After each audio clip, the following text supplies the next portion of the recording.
வணக்கம் viewers, welcome back. So இன்றைக்கி நம்ம பார்க்க போகிறது என்னென்னா ஏஐ ஃப்ளிப்போட ஏஐ ப்ளஸோட நோவா ஃப்ளிப் 5G பற்றி தாங்க. ஏன்னா இந்த டீலில் நான் வாங்கியிருந்தேன் இல்லையா, அதனால் கேஷுவலாக ஒரு யூஸராக இதுக்கு முன்னாடி நான் டிவைஸ்லாம் யூஸ் பண்ணும்போது எப்படி இருந்ததோ அந்த ஒரு ஆஸ்பெக்டில் தான் இதை ஃபுல்லாகவே கவர் பண்ணியிருப்பேன். இதை சுற்றி 1008 பிரச்சனை இருக்குங்க.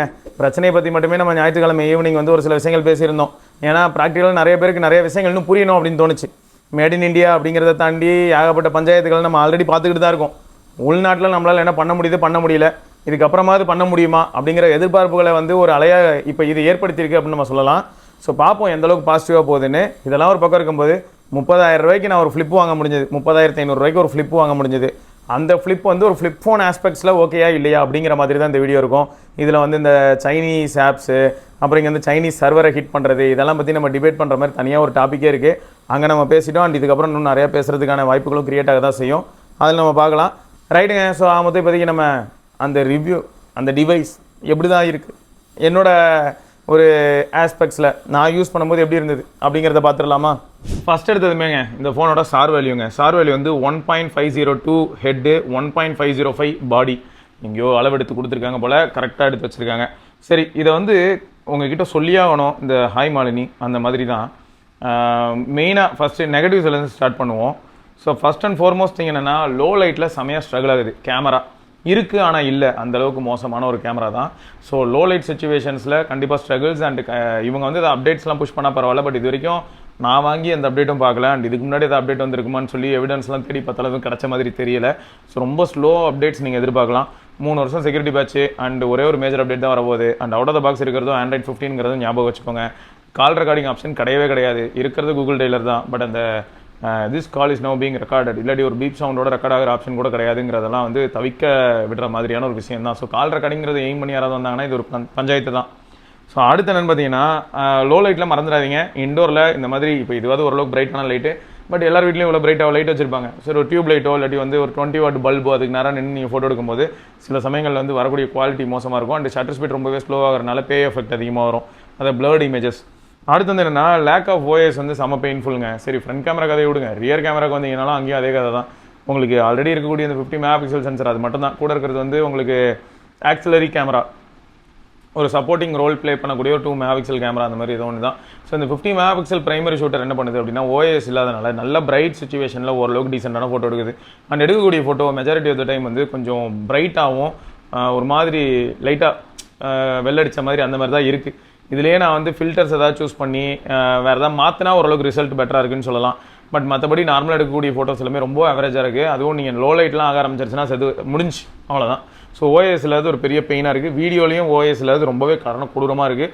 அண்ட் இதுலேயே வந்து நீங்கள் சப்போஸ் வேறு ஏதாவது ஒரு சில ஆப்ஷன்ஸ்லாம் அடிஷ்னலாக எனேபிள் பண்ணிங்கன்னா, எப்படின்னா ஓஎஸ் இல்லாதனால இஎஸ் நீங்களே சூப்பர் ஸ்டெபிலைசேஷன் இந்த மாதிரிலாம் எனேபிள் பண்ணி விட்டிங்கன்னா அப்போது வேறு ஒரு மாதிரியான ஸ்டிச்சிங் இஷ்யூவும் பார்க்க முடியுது இது வீடியோ எடுக்கும்போது. ஸோ இந்த மாதிரியான ப்ராப்ளம்ஸ் இருக்குது. அடுத்து கம்ப்ளீட்டாக ஃப்ரண்ட் கேமரா வீடியோ வந்து ஸ்டாட்டிக்காக இந்த மாதிரி எங்கேயும் நிறுத்தி வச்சு எடுத்திங்கன்னா ஓகே பொழைச்சி போ அப்படின்னு சொல்லலாம். பட் இதெல்லாம் இல்லாமல் நீங்கள் நடந்துக்கிட்டே தான் வீடியோ எடுப்பேன் அப்படின்லாம் சொன்னீங்கன்னா செம்ம அன்ஸ்டேபிள், ஒரு 6 வருஷம் பின்னாடி போன மாதிரி இருக்குது. ஸோ அது ஒரு பிரச்சனை.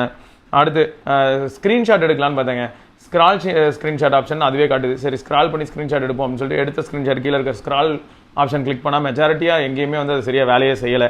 99.9% வந்து அந்த ஸ்க்ரால் ஸ்க்ரீன்ஷாட் அப்படிங்கிற அந்த ஃபீச்சர் ஒர்க்கே ஆகலை. அடுத்து HDR வீடியோ பெரிய சோகம். ஸோ அதெல்லாம் வந்து வேலைக்கே ஆகாது. இன்னும் நம்மளை வந்து வேற எங்கேயா திகிலான ஒரு இடத்துல கொண்டு போய் உட்கார வச்சிரும். அப்புறம் அப்டேட்ஸு இது வரைக்கும் ஐடியாவே இல்லை, நான் ஆல்ரெடி சொன்னது தான். ஸோ அதனால் ஞாபகம் வச்சுக்கோங்க, ரொம்ப ரெகுலர் அப்டேட்ஸ்லாம் இருக்காது. ஆஃப்டர் சேல் சப்போர்ட் அதுவும் கொஸ்டினபிளாக இருக்குது அப்படிங்கிறது கொஞ்சம் பெயின்ஃபுல்லாக தான் இருக்குது. ஏன்னா எங்கெல்லாம் சர்வீஸ் சென்டர் இருக்குங்க யாருக்குமே தெரியலங்க. நான் இது ரிலேட்டடான சர்வீஸ் சென்டர்லாம் இப்போ தேடி பார்த்துட்டு இருக்கேன். திடீர்னு பார்த்தா சென்னையில் ஒரு 4-5 இடத்த காட்டுது. பட் அது இதுவுமே வந்து பார்த்தீங்கன்னா டேரக்ட் சர்வீஸ் சென்டர்னு கிடையாது. எல்லாமே வந்து யாரோ அசோசியேட்டட் சர்வீஸ் சென்டர், இல்லாட்டி இது வந்து எப்பயுமே நிறைய ஃபோன்ஸுக்கு சர்வீஸ் பண்ணுவாங்க, அவங்க ஏஐ ப்ளஸ்க்கும் பண்ணுறாங்க. இந்த மாதிரி சர்வீஸ் சென்டர் தான் இருக்கே தவிர டெடிகேட்டடாக ஏஐ ப்ளஸ்க்குன்னு ஒன்றுமே பார்க்க முடியல. ஸோ இதெல்லாமே நீங்கள் ஞாபகம் வச்சுக்கணும். சரி, இப்போ விஷயத்துக்கு வருவோம். மற்றபடி எப்படி இருக்குது ப்ரோ அப்படின்னும் போது ஓகே, ஒன்று போவோம். Build quality, I am satisfied with build quality, அது நல்லா தான் இருக்குது. அண்ட் உள்ளே இருக்கக்கூடிய இன்னர் டிஸ்பிளே இந்த மாதிரியான விஷயங்கள் எல்லாத்தையும் பார்க்கும்போது நான் இதுக்கு முன்னாடி Flip 3, Flip 4 இந்த மாதிரியான டிவைஸ் யூஸ் பண்ணும்போது எப்படி இருந்ததோ அதே மாதிரியான ஒரு ஃபீல் வருது. அதே மாதிரி Find N2 Flip அதுவும் நான் யூஸ் பண்ணியிருக்கேன். இதில் நான் ஓப்போ, ஸோ அந்த ஃபோன்ஸ் எல்லாத்தையுமே மிக்ஸ் பண்ணி நான் இங்கே பார்க்க முடியுது. அதே இதுதான் என்னென்னு தெரிஞ்சு போச்சேன், நூபியா Flip 2. ஸோ அந்த ஃபோன் தான். ஸோ அதே தான் இருக்குது. ஸோ அதனால் எனக்கு வந்து ஃப்ரேமு, பேக் டோரு இதிலலாம் எந்த பிரச்சனையும் இல்லைங்க. அதெல்லாமே I am very much happy. அதே மாதிரி இப்போது கால் பேசும்போது நெட்வொர்க் ரிலேட்டட் இஷ்யூஸ் எதாவது ஃபேஸ் பண்ணிங்களான்னு கேட்டால் அதெல்லாம் எதுவுமே இல்லை. நான் ஏர்டெல் யூஸரு, எனக்கு அதிலலாம் எந்த ப்ராப்ளமும் இல்லை. எனக்கு கால் ட்ராப்பும் ஆகலை, நான் கால் இனிஷியேட் பண்ணும்போது எனக்கு ஃபெயில் ஆகலை. ஸோ 7300X இந்த இடத்துல எக்ஸல் ஆகிடுச்சு. ஸோ அதுவும் வந்து எனக்கு ஹாப்பி தான். அண்ட் ஹாப்டிக் ஃபீட்பேக் இந்த மாதிரியான ஏரியாலையும் இந்த ஃபோன் நல்லா தான் இருக்குது. ஹாப்டிக்ஸ் வந்து நல்லா டீப்பாகவே இருக்குது, டச் பண்ணும்போதும் நல்லா இருக்குது. அண்ட் யூஐயில் ஒரு சில இடங்களில் வரக்கூடியதும் நல்லா தான் இருக்குது. ஸோ ஹாப்டிக் ஃபீட்பேக்கும் I am happy. Speakers, so speaker வந்து நிஜமாவே டியூவல் ஸ்டீரியோ ஸ்பீக்கர், அது வந்து நிஜமாக அதுவும் நல்லா இருக்குங்க. ஸோ ஸ்டீரியோ ஸ்பீக்கர்ஸுமே நல்லா இம்ப்ளிமெண்ட் பண்ணியிருக்காங்க, ஹாப்பி தான். அண்ட் இந்த ஃபோனை பொறுத்த வரைக்கும் அவுட்டோர் விசிபிலிட்டி ஓகே. அண்ட் ஃபோனோட டெம்பரேச்சர் வந்து இன்க்ரீஸ் ஆகிறதுக்கான பாசிபிலிட்டி எப்போ உண்டு அப்படின்னா கேமரா இந்த மாதிரியான அப்ளிகேஷன்ஸ் யூஸ் பண்ணால் பிரைட்னஸ் வந்து அப்படியே டிம் ஆக ஆரம்பிக்கும். ஸோ அப்போ வந்து உங்களுக்கு அவுட்டோரில் அவ்வளோவா செட் ஆகாது. பட் மற்ற நேரங்களில் அவுட்டோரில் வந்து டிஸ்பிளே பிரைட்னஸ்லாம் ஒரு பிரச்சனையாகவே இருக்காது. நீங்கள் ஜாலியாக நீங்கள் பாட்டுக்கு யூஸ் பண்ணுவீங்க. கவர் டிஸ்பிளேயும் நீங்கள் ஜாலியாகவே யூஸ் பண்ண முடியும், அதிலலாம் எந்த விதமான ப்ராப்ளமும் இல்லை. அண்ட் அகைன் இதை பற்றி ஏதாவது உங்களுக்கு ரொம்பவே ஸ்பெசிஃபிக்காக தெரியணும் அப்படின்னு நினச்சா ZTE Nubia Flip 2 அப்படிங்கிறத அவங்க வெப்சைட்டில் போய் செக் பண்ணி பாருங்கள். அதுதானே இது. ஸோ அதனால் நீங்கள் அங்கே போய் பார்த்துக்கோங்க. ஓகே. ஸோ அடுத்து என்ன அப்படின்னா இந்த டிவைஸ் இருக்கு இல்லையா, அதாவது மீடியா கன்சம்ஷன், அது வந்து அவுட்டர் டிஸ்பிளேலையும் ஓரளவுக்கு பண்ண முடியுதுங்க. அவுட்டர் டிஸ்பிளேலையும் ஒரு சில ஆப்ஸ்லாம் நல்லாவே பெட்டராகவே யூஸ் பண்ண முடியுது. சொல்லப்போனால் வெளியில் இருக்கிற டிஸ்பிளேல மெஜாரிட்டி ஆஃப் அப்ளிகேஷன் வந்து ஸ்கேல் ஆகிடுது. 1-2 ஆப் மட்டும் தான் என்ன ஆகுதுன்னா உங்களுக்கு வந்து லேண்ட்ஸ்கேப் போர்ட்ரேட்டுக்கு ஸ்விட்ச் ஆக மாட்டேங்குது. ஆனால் யூடியூப் இந்த மாதிரியான ஆப் வந்து லேண்ட்ஸ்கேப் போர்ட்ரேட்டுக்கு ஸ்விட்ச் ஆகுது. அப்போ என்ன ஆகுது, இப்போ நான் க்ளோஸ் பண்ணிடுறேன். க்ளோஸ் பண்ணிட்டு இங்கே நான் யூடியூப் யூஸ் பண்ணும்போது இப்போ வந்து போர்ட்ரேட் இப்படி இருந்ததுன்னா பட் இப்படி திருப்பி வச்சோம் நான் வந்து பார்க்க முடியுது அண்ட் யூஸும் பண்ண முடியுது. இதுவே நான் வெளியில் GTA இந்த மாதிரியான கேமில் கூட விளையாட ட்ரை பண்ணேன், சான் ஆண்ட்ரியஸ்லாம் வெளில விளையாட ட்ரை பண்ணேன் எக்ஸ்டர்னல் டிஸ்பிளேல. விளையாட முடியுது. பட் ரொம்ப காம்பேக்ட் 3 இன்ச் டிஸ்பிளேல பார்த்து இந்த மாதிரியான கேம்ஸ்லாம் விளையாண்டு ஆன் ஸ்க்ரீன் கண்ட்ரோல்ஸை கிளிக் பண்ணணும்னா அந்தளவுக்கு செட் ஆகாது. பட் இதெல்லாமே ஒர்க் ஆகுது அப்படிங்கிறத இந்த இடத்துல சொல்லிக்கிறேன். ஸோ இதெல்லாமே ஓரளவுக்கு பிரைட்டாக இருக்கு. அண்ட் இது இன்னும் பெட்டராக முடியும். UI ரிலேட்டட் கிளிச்சஸ் எப்போ வரும் அப்படின்னா எக்ஸ்டர்னல் டிஸ்பிளேல ஏதாவது யூஸ் பண்ணிவிட்டு அப்படியே இன்டர்னல் டிஸ்பிளேக்கு வந்தால் ஒரு சில ஆப் நல்லா வேலை செய்யும். ஆனால் வேறு ஒரு சில ஆப்ஸ் வந்து திடீர்னு கொஞ்சம் சரியாக வேலை செய்யாத மாதிரி ஆகலாம். அப்படி ஆகும்போது என்ன ஆகுனா ஜெஸ்டர்ஸ் இருக்குது பார்த்தீங்களா, பேக்கு மல்டிடாஸ்க்கு இந்த மாதிரியான விஷயங்கள் அங்கே ஏதாவது சொதப்போம். அப்போ நீங்கள் வந்து ஃபோனை லாக் பண்ணிட்டு அன்லாக் பண்ணால் ஃபிக்ஸ் ஆகுது. ஸோ இந்த மாதிரி இது எப்போயா ரேராக தான் நடக்குது, எப்போ பாரு நடக்குதுன்னு இல்லை. பட் இந்த மாதிரியான ஒரு பக் மட்டும் பார்த்தாங்க. மற்றபடி OS லெவலில் இது Android 15 தான் ரன் ஆகுது. ரொம்ப ப்ராமினெண்ட்டாக ரொம்ப இரிட்டேட் பண்ணுற மாதிரியான பக்ஸ் எதுவுமே இல்லை. மேபி இதுக்கு இன்னொரு காரணம் என்ன சொல்லலாம்னா நல்ல வெல் செட் ஒரு ஸ்டேபிளான Android 15 பில்டு எங்கேயோ ஓகே அதுவும் ZTEவே இருக்கலாம். சரி எங்கேயோ வாங்கி அதை வந்து நெக்ஸ்ட் கீ ஓப்பன் போட்டு இதில் போட்டாங்க. ஸோ அதனால் அது ஓரளவுக்கு வெல் செட்டாகவும் ஸ்டேபிளாகவும் இருக்குது. மற்றபடி ஃபீச்சர்ஸ் இதெல்லாம் வந்து ஓரளவுக்கு உங்களுக்குலாம் ஹாப்பியாக இருக்கிற அளவுக்கு இருக்கும். எப்படி சொல்கிறேன்னா individual volume control, triple finger screenshot, ஒரு சில ஜெஸ்டர்ஸ் இந்த மாதிரியான விஷயங்கள்லாம் ஒர்க் ஆகுது. ஸோ அதெல்லாமே நீங்கள் ஹாப்பியாக இருப்பீங்க. அண்ட் இந்த டிவைஸை பொறுத்த வரைக்கும் பார்த்தீங்கன்னா உங்களுக்கு டிஃபால்ட்டாக ஒரே வேரியன்ட் தான் 8/6. ஸோ அதுவும் வந்து உங்களுக்கு ஓகே அப்படின்னு தான் இருக்கும். மீடியா சென்ட்ரிக்காக இந்த டிஸ்பிளே பற்றி சொல்லணும்னா 21:9 அப்படிங்கிறனால யூடியூப்பில் எந்த படம் பார்த்தாலும் சரி, இல்லாட்டி தனிப்பட்ட முறையில் நீங்கள் வேறு ஏதாவது ஒரு சில அப்ளிகேஷன்ஸ் மூலமாக நீங்கள் படம் பார்க்குறதா இருந்தாலும் சரி, அதெல்லாமே உங்களுக்கு நல்லாயிருக்கும் 21:9 அப்படிங்கிற அடிப்படையில் பார்க்கும்போது. ஸோ உங்களுக்கு ஆக மொத்தம் மீடியா எக்ஸ்பீரியன்ஸ் அப்படிங்கிறது இந்த ஃபோனில் சந்தோஷமாக தான் இருக்குது. இன்னும் ஹைலைட்டான விஷயம் என்ன அப்படின்னு பார்த்தீங்கன்னா டிஃபால்ட்டாகவே எல்லாத்துலேயுமே ஆப்டெக்ஸ் HD இருக்கும். டிஃபால்ட்டாகவே எல்லாம் ஆண்ட்ராய்டு அப்படின்னாலே LDAC இருக்கும், LHDC அது இல்லை. ஸோ LDAC இருக்குது. ஸோ இதெல்லாமும் நீங்கள் வந்து என்ஜாய் பண்ண முடியுங்க. ஸோ அதெல்லாமே வந்து பக்கா. ஸோ ஆப்டெக்ஸு LDAC LHDC இல்லை. ஸோ ஞாபகம் வச்சுக்கோங்க. மற்றபடி யூஸ் பண்ணுறதுக்கு ஓகே. பட் இதுக்கப்புறம் இவங்க அப்டேட்ஸில் ஏதாவது ஓரளவுக்கு உருப்படியாக புஷ் பண்ண பரவாயில்ல. LHDC வந்து ஓப்பன் ஆனதே Android 17க்கு தான். ஸோ இப்போ கூட S26 சீரிஸ்க்கு Android 17 பீட்டா வந்துருச்சு 1UI9. ஸோ அதில் LHDC எனேபிள் ஆகிடுச்சு. ஸோ இதில் வந்து பார்த்தீங்கன்னா அதுக்கான பாசிபிலிட்டி கூட கிடையாது. Android 16 தான் அதுக்கு ப்ராமிஸ் பண்ணியிருக்கக்கூடிய ஒரே அப்டேட் போல இருக்குது. ஸோ அப்புறம் அதுக்கு மேலே என்னத்த சொல்ல. ஸோ இதுவும் ஞாபகம் வச்சுக்கோங்க. அண்டு மற்றபடி வந்து கேமரா நான் ஆல்ரெடி சொல்லிட்டேன். சாஃப்ட்வேர் ஆல்ரெடி இப்போ நான் சொன்னேன் இல்லையா, ஃபீச்சர்ஸ்லாம் ஃபீச்சர் ரிச்சாக தான் இருக்குது. பட் எக்ஸ்பெக்டேஷன்ஸை ஒரு லிமிட்டில் வச்சுக்கோங்க. இப்போதைக்கு அவ்வளோதான். இதுக்கு மேலே அவங்க எதுவும் புஷ் பண்ணுவாங்களான்னு எனக்கு தெரில. அண்டு பர்ஃபார்மன்ஸ் இதில் வந்து நான் அந்த GTA San Andreas சொன்னேன் பார்த்தீங்களா, அந்த மாதிரி நான் கேம்லாம் ஆடுறேங்க. எனக்கு என்னமோ 7300, 7400 அண்ட் இப்போ 7500 வரப்போகுது. இதெல்லாமே ஓரளவுக்கு ரிலேபிளாக மாறிடுச்சுன்னு தோணுது. டிமென்சிட்டிலேயே 8500 இருக்கட்டும், இல்லாட்டி வந்து 9500 இருக்கட்டும், அதெல்லாமே வந்து கொஞ்சம் ஃப்ளாக்ஷிப் SoC, இல்லாட்டி வந்து மிட் டயர்லேயே டாப் டியர் SoC அப்படின்னு சொன்னாலும் அதெல்லாம் கம்பேர் பண்ணும்போது உங்களுக்கு 7300, 7400, 7500 இன்னும் ரிலேபிளாக இருக்குமோ அப்படிங்கிற. அதுவும் 7.3 ஆல்ரெடி ப்ரூவ் பண்ணிடுச்சு. 7.4 7.3 இந்த மாதிரி தான்றனால அதுவும் ஓரளவுக்கு வந்து மார்க்கெட்டில் இது வரைக்கும் நல்ல இம்பாக்ட் ஏற்படுத்தியிருக்கு. ஸோ 7300X இதுலேயுமே ஃபெயில் ஆகலை. ஸோ நல்ல பர்ஃபார்மன்ஸ் அண்ட் நல்ல ரிலேபிளாக இருக்குது, நல்ல ஸ்மூத்தாகவும் இருக்குது. அந்த 120 Hz அப்படிங்கிறது நீங்கள் நிறைய இடத்துலேயே ஃபீல் பண்ண முடியும். அந்தளவுக்கு ரிலேபிளாக இருக்கிறது ரொம்ப ஹாப்பியாக தான் இருக்குது. பேட்டரி லைஃப் எப்பயுமே இந்த மாதிரி 4335 இந்த மாதிரி சின்ன 4300 mAh பேட்டரி இருக்கக்கூடிய ஒரு ஃப்ளிப் ஃபோனில் பேட்டரி லைஃப் வந்து கொஞ்சம் மிக்சட் ஃபீலாக இருக்கிறதுக்கான வாய்ப்பு இருக்குது. ஏன்னா இதுக்கு முன்னாடி நான் சாம்சங் யூஸ் பண்ணும்போது இருக்கட்டும், மற்ற ஃப்ளிப் டிவைஸ் யூஸ் பண்ணும்போது எனக்கு எப்படி இருந்ததோ இதில் வந்து ஓரளவுக்கு பெட்டராகவே இருந்தது. ஏன்னா சில சமயங்களில் ஃப்ளிப்பில் எனக்கு எப்படி இருந்திருக்கும்னு பார்த்தீங்கன்னா 888 பேஸ்டு சாம்சங் ஃப்ளிப்லாம் யூஸ் பண்ணும்போது 3.5 hours 4 hours அந்த மாதிரி தான் SOT வரும். பட் இது வந்து ஓரளவுக்கு 5 hours அந்த மாதிரியான SOT அச்சீவ் பண்ணிடுது. அண்ட் இது வந்து வெறும்னே மீடியாக்காகவும் கேஷுவல் யூஸ்க்கும் யாராவது யூஸ் பண்ணுறாங்கன்னா அதுக்கும் மேலே வர வாய்ப்பு இருக்குது. எனக்கு வந்து நான் கேம் கொஞ்சம் அதிகமாக இதில் ட்ரை பண்ணேன். சரி 7300 தான் ஸ்டேபிளாக இருக்குன்னு சொல்லிட்டு இதில் தாங்க ஃபஸ்ட்டு நான் GTA San Andreasே ஆரம்பித்தேன். அது பாட்டா போய்கிட்டே இருக்குது. ஸோ அந்த மாதிரி கொஞ்சம் அதெல்லாம் கொஞ்சம் நல்லாயிருக்கு. அண்டு சார்ஜிங் பொறுத்த வரைக்கும் 33 வாட் பாக்ஸ்லேயே கொடுத்துருப்பாங்க. அண்ட் நீங்கள் வேறு ஏதாவது பிடிபிபிஎஸ் சார்ஜர் இருந்ததுன்னா அதில் நீங்கள் போட்டிங்கனாலும் டக்குன்னு சார்ஜ் ஏறுது, அதுலேயும் ப்ராப்ளம் இல்லை. அப்போ இந்த ஃபோன் ஹீட் ஆகுதா இல்லையா ப்ரோ அப்படின்னு கேட்டிங்கன்னா, வெயிலுக்கு எடுத்துகிட்டு போய் கேமரா யூஸ் பண்ணால் ஹீட் ஆகுது, வெயிலுக்கு எடுத்துகிட்டு போய் 5Gயில் ஏதாவது ஒரு சில லோடு கொடுக்கும்போது ஹீட் ஆகுது. பட் இண்டோரில் யூஸ் பண்ணும்போது இந்த டிவைஸ் வார்ம் ஆகிறதுக்கான ப்ராபபிலிட்டி அண்ட் ஆப்ஷன்ஸ் கிரியேட் ஆகுதே தவிர கொதிக்கிற மாதிரியான ஒரு ஆப்ஷன்ஸ் கிரியேட்டே ஆகலை. அந்த மாதிரியான ஒரு சுச்சுவேஷனை நானும் எதிர்கொள்ளலை. ஸோ நீங்கள் யாராவது 7300 பேஸ்ட் ஏதாவது ஒரு சில ஃபோன்ஸ் யூஸ் பண்ணுறீங்க அப்படின்னா உங்களுக்கு எப்படி இருக்குன்னு சொல்லுங்கள். இது மட்டும் இல்லைங்க, இதே ஃப்ளிப் சீரிஸே வந்து எடுத்துக்கிட்டிங்கன்னா மோட்டோரோலாவில் கூட இருக்குது, அதுலேயும் 7300 பேஸ்ட் ஃபோன்லாம் நீங்கள் பார்த்துருக்கலாம். ஸோ அதெல்லாம் எப்படி இருக்குது அப்படிங்கிறது நீங்கள் ஆல்ரெடி யூஸ் பண்ணுறீங்கன்னா சொல்லுங்கள்.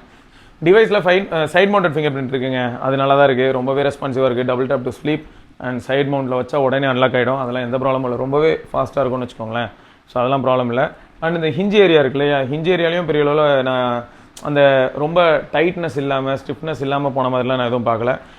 டே 1 ரொம்ப டைட்டாக இருந்தது. அண்ட் இப்போ போக போக ஆனால் ஹைலைட் என்னென்னா எந்த ஆங்கிளில் வைக்கிறோமோ அந்த ஆங்கிளில் நிற்கிற எபிலிட்டி அப்படியே தான் ரிட்டைன் ஆகிட்டு இருக்கு. ஸோ இங்கே பாருங்கள், இப்போ கீழே வச்சதுக்கப்புறம் தலைவன் தானே வைக்கல போயிட்டேன். ஆனால் இதுவே டே 1 புது ஃபோனாக இருக்கும்போது இந்த ஆங்கிளில் வச்சா கூட அது ஓரளவுக்கு நிற்குங்க, லைட்டாக ஷேக் பண்ணால் தான் இறங்கும்னு வச்சுக்கோங்களேன். ஸோ ஆட்டோமேட்டிக்காக என்ன ஆகிடும்னா கிராஜுவலாக அந்த வியர் அண்ட் டேர் வந்து எல்லா ஃப்ளிப் அண்ட் ஃபோல்டு டிவைஸில் நீங்கள் பார்க்க தான் போகிறீங்க. அது ரொம்பவே நல்லா நிற்கிறதுக்கான அந்த ஹிஞ்ச் இருக்கு இல்லையா, ஹிஞ்ச் மெட்டீரியலில் இருக்கக்கூடிய இன்ஜினியரிங் டெவலப் ஆக ஆக அந்த ஏஜிங் வந்து ஸ்லோ டவுன் ஆகும். ஸோ இதெல்லாமே வந்து 2 வருஷம் பழைய ஃபோன்லையோ இல்லாட்டி பழைய டெக்கில் ரன் ஆகக்கூடிய ஹிஞ்ச் இந்த மாதிரியான மெக்கானிசமோடு இருக்கக்கூடிய ஃபோன்லையோ சாலிடாக எதிர்பார்க்க முடியல. ஸோ அதான் ஃபேக்ட்டு. ஒரு சில நண்பர்கள் என்ன கேட்டாங்கன்னா, அன்ஃபோல்டு பண்ணால் கம்ப்ளீட் ஃப்ளாட் ஆகுது அப்ரோன்னு கேட்டாங்க. இது வந்து ஒரு 178 டிகிரி அந்த மாதிரி ஆகுதுன்னு சொல்லாங்க. எக்ஸாக்ட் 180 டிகிரிக்கு வர மாதிரி தெரியல, லைட்டாக ஒரு வெட்ஜ் ஃபீல் இருக்குன்னு வச்சுக்கோங்களேன். பட் மற்றபடி சென்டரில் அதெல்லாம் ஓகே. அதே மாதிரி க்ளோஸ் பண்ணிங்கன்னு வைங்க, இப்போ இந்த ஹிஞ்சோட ஸ்ட்ரென்த் இருக்கு இல்லையா, இந்த மாதிரி பொசிஷன்லலாம் அது ஹாப்பியாக தான் இருக்குது, இப்படி வச்சாலும் கூட ஹாப்பியாக தான் இருக்குது. பட் ஷேக் பண்ணிட்டே இருந்தால் இறங்க தான் செய்யும். பட் இதுக்கெலாம் ஓகே. பட் இங்கே நிற்கிது, இங்கே நிற்கிது, இங்கே நிற்கிது, இதுக்கு மேலே போக போக பார்த்தீங்கன்னா விழுந்துடும், இங்கெல்லாம் வந்ததுன்னா விழுந்துடும். அண்டு கேப் இருக்கா அப்படின்லாம் கேட்டிங்கன்னா ரொம்ப ரொம்ப ரொம்ப ரொம்ப டக்குன்னு பார்க்குற அளவுக்கு இருக்காது. பட் அந்த ஹிஞ்சு சைடில் இருக்கிற மெட்டல் வழியாக பார்த்தீங்கன்னா ஒரு மைல்டு ஒரு குட்டி ஒரு பின் உள்ளே தள்ளுற அளவுக்கு ஒரு கேப் தெரியும். ஒரு குட்டி பின், ஒரு சிம் எஜெக்டர் பின்னை தள்ளுற மாதிரி ஒரு குட்டி கேப் வந்து அந்த ஹிஞ்சு பக்கத்தில் நீங்கள் பார்க்கலாம். மற்றபடி வேறு எங்கேயும் கேப்பில் எதுவும் இருக்காது. ஃப்ரண்ட் டிஸ்பிளே வந்து எப்பயும் சொல்கிற மாதிரி தாங்க, ஃப்ரண்ட் டிஸ்பிளே நல்லாவே வெல் யூஸபிள். அண்ட் முடிஞ்ச அளவுக்கு இந்த டிவைஸ் யாராவது வாங்குறீங்க இல்லாட்டி ஏதாவது ஃபோல்டு ஃப்ளிப் வாங்குறீங்க அப்படின்னா அந்த குவிக் டாகல்ஸை வந்து ட்ரிகர் பண்ணுறதுக்கு டிவைஸ் அன்லாக் பண்ண மட்டும் தான் பண்ண முடியும் மாதிரியான ஆப்ஷன் எனேபிள் பண்ணிக்கோங்க. அதே மாதிரி ஃபிங்கர் பிரிண்ட் வந்து ஃபிசிக்கல் ஃபிங்கர் பிரிண்ட் அப்படிங்கிறனால இப்படி நான் பிடிச்சிருக்கேன், நான் கையை அதாவது பாக்கெட்டுக்குள்ளே போட போகும்போது நான் தெரியாமல் இப்படி ரெஸ்ட் பண்ணிட்டேன் அப்படின்னாலே என்ன ஆகிடும்னா அன்லாக் ஆகிடும். ஸோ அவ்வளோ குயிக்காக இருக்கும். அதாவது பவர் பட்டனு நான் பாக்கெட்டில் போடுறதுக்காக என்ன பண்ணுறேன்னா ஃபோனை ஹோல்ட் பண்ணி உள்ள பாக்கெட்டில் போடணும்னு கொண்டு போகிறேன்.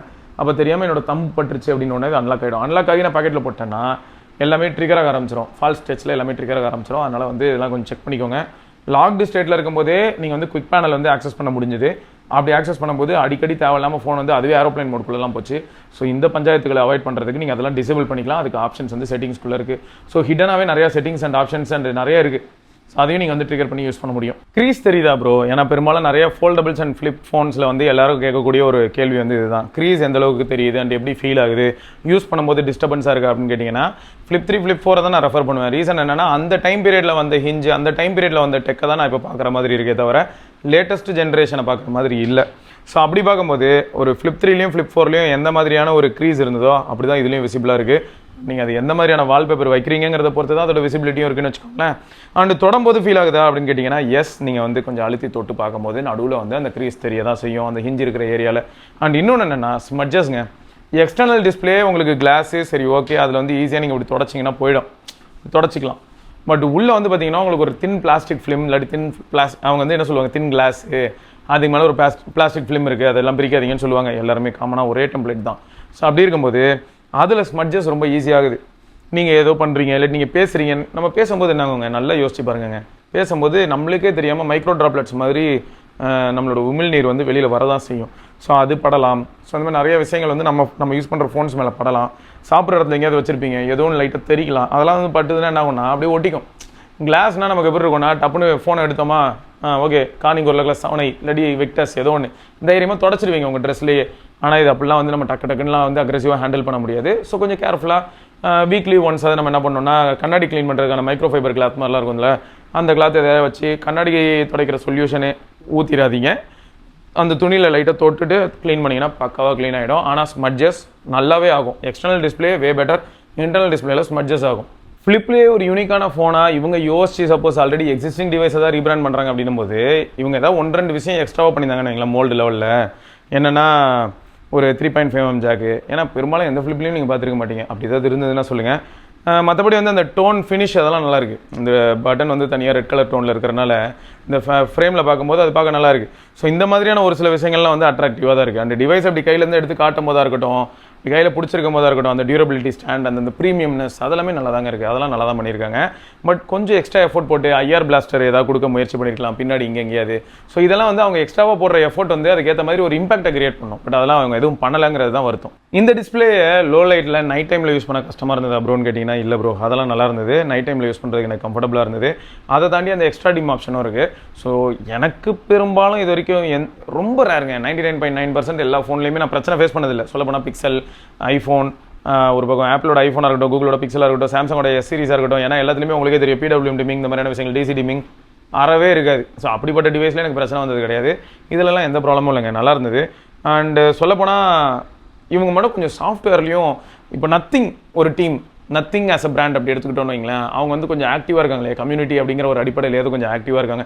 அந்த மாதிரிலாம் இவங்க இருந்திருந்தாங்கன்னு வைங்களேன், சீரியஸாக சொல்கிறேங்க, இந்த ஃபோன் நான் ரீட்டைன் பண்ணியிருப்பேன். இதில் அடுத்தடுத்து வரக்கூடிய க்ரோத்தை வந்து உங்ககிட்ட ரிப்போர்ட் பண்ணியிருப்பேன். பட் அந்த மாதிரி இவங்க இல்லைங்கிறனால தான் இந்த டிவைஸ்லேருந்து நான் வந்து மூவ் ஆகணும். அதாவது இந்த டிவைஸை விட்டுட்டு வேறு ஏதாவது டிவைஸ்க்கு மூவ் ஆகணும். ஸோ ஆக மொத்தம் இந்த ஃபோன் வந்து யாருக்காவது இப்போ கால்ஸ்க்காக, பட் ரெக்கார்டிங் கிடையாது, மீடியா கன்சம்ஷன் எஸ் என்ஜாய் பண்ணலாம், எல்ஹெச்டிசி கிடையாது. ஸோ இந்த மாதிரி வெறும் மீடியாக்காகவும் அண்ட் லுக்குக்காகவும் அண்ட் ஃப்ளிப்பை வந்து 30K எக்ஸ்பீரியன்ஸ் பண்ணணும்னு நினைக்கிறதுக்காகவும் யாராவது வராங்க அப்படின்னா அவங்களுக்குலாம் இந்த ஃபோன் வந்து ரொம்பவே சூப்பராக இருக்கும் அப்படிங்கிறது தான் ஃபைனல் வேர்டிக்ட். ஓகே, ஸோ மொத்தம் இந்த டிவைஸ் வந்து பார்த்தீங்கன்னா ஒன்று கம்யூனிட்டி, அப்படி இல்லைனா வந்து வெளியில் கடையில் விற்பேன்னு சொல்லியிருந்தேன். இதை சுற்றி 1008 பிரச்சனை, இதில் இல்லாத பிரச்சனையே இல்லைன்ற அளவுக்கு இருக்கும்போது இது எங்கேருந்து கம்யூனிட்டிக்கு விற்கிறது. அதனால் நான் என்ன பண்ணிட்டேன்னா 30,500 கிட்ட வாங்கினேங்க. அதை நான் அப்படியே 25,000க்கு வெளியில் ஒரு கடையில் விற்றுட்டேன். ஸோ இப்போ அங்கே வந்து அவங்க யாருக்கு சேல் பண்ணுறாங்களோ நமக்கு தெரியாது. பட் இதுதான் ஃபேக்ட்டு. மொத்தம் வாங்கின பொருளை ஒரு லாஸோட விற்றாச்சு. பட் எப்பயுமே எல்லாருக்குமே எலக்ட்ரானிக் கேட்ஜெட்ஸ் பொறுத்த வரைக்கும் லாஸுங்கிறது தவிர்க்க முடியாத ஒரு விஷயமா இருக்கும். இப்போ 1 லட்ச ரூபாய்க்கு ஒரு சில ஃபோன்லாம் நீங்கள் வாங்கி அதை வந்து யூஸ் பண்ணி ரிவ்யூ பண்ணணும்னு சொல்கிறீங்க, நீங்கள் ரெக்வஸ்ட் பண்ணுறீங்க.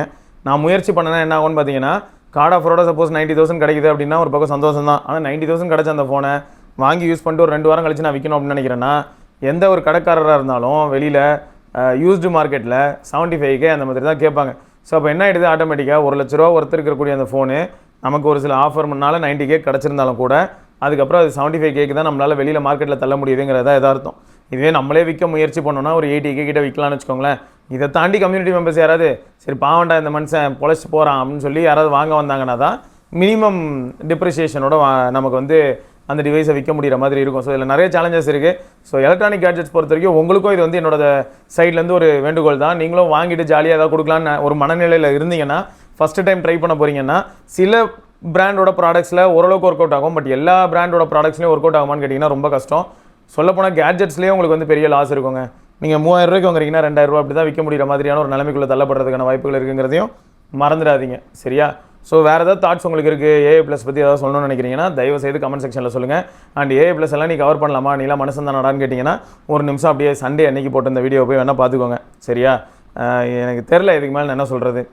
ரைட்டுங்க, இதை தொடர்ந்து நம்ம இன்னொரு பதிவில் சந்திப்போம். அதற்கு விடைபெற்றுக் கொள்வது சிவபரணி. பார்க்கலாம், பாய்.